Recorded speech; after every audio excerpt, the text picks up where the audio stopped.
Hey folks, it's summer.cherry here with eXp Realty, and I'm here to give you some tips on how to pass the New Hampshire Real Estate Exam. Tip number 1 is to be successful in anything, you have to stay positive. So wipe out all that negativity and affirm to yourself every single day that I will pass the exam. Tip number 2, one of the most underutilized keys to success is rest. Nothing gets your mind and body right like a good night's sleep, and doctors recommend at least 8 hours. So do your brain a favor and get that rest that you need before your exam. Tip number 3 is to know your vocabulary. Real estate lingo is unlike any other you will use in everyday life. My husband still gets confused every time I say things like escrow, fiduciary duties, eminent domain. So some of the methods of memorization that worked for me was using flashcards, acronyms, and this wonderful tool called Real Estate Campus Q-Bank. And it's only $70, and it allows you to customize what topics that you want to be tested on. You can also set a benchmark. Say, for example, you want to achieve 80% minimum score on this section.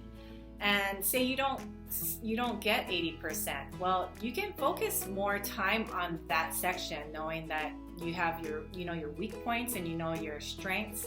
So download the app and use it on the go. Take the test anytime you have a free minute or two. It's wonderful and it's well worth the investment. Tip number 4 is when you're actually taking the test, be sure to read every single word. This might sound obvious to you, but the test is designed to throw you off. So one of the tricks that I like to do is I read every single multiple choice answer from the bottom up. So if it's A, B, C, D, I'll do D, C, B, A. And what this does is it forces you to read every single word. Another thing is what is the question trying to ask you? Look for the questions that are trying to trick you, and what may seem obvious at first may not be the right answer.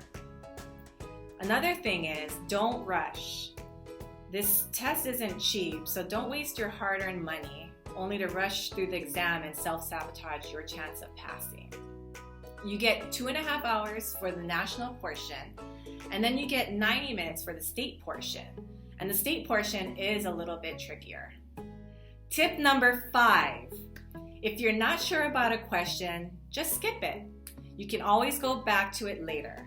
Get the easier stuff out of the way so that you can focus on the harder ones. Finally, tip number 6 is that they give you scratch paper.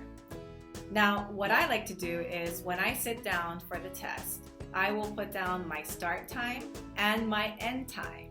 So that way I can keep track of where I'm at. Another thing is I like to write down the question numbers that I've skipped so that I can refer back to them.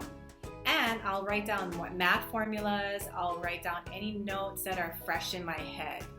This is a really good tool to use because they give it to you for a reason, and why not use it?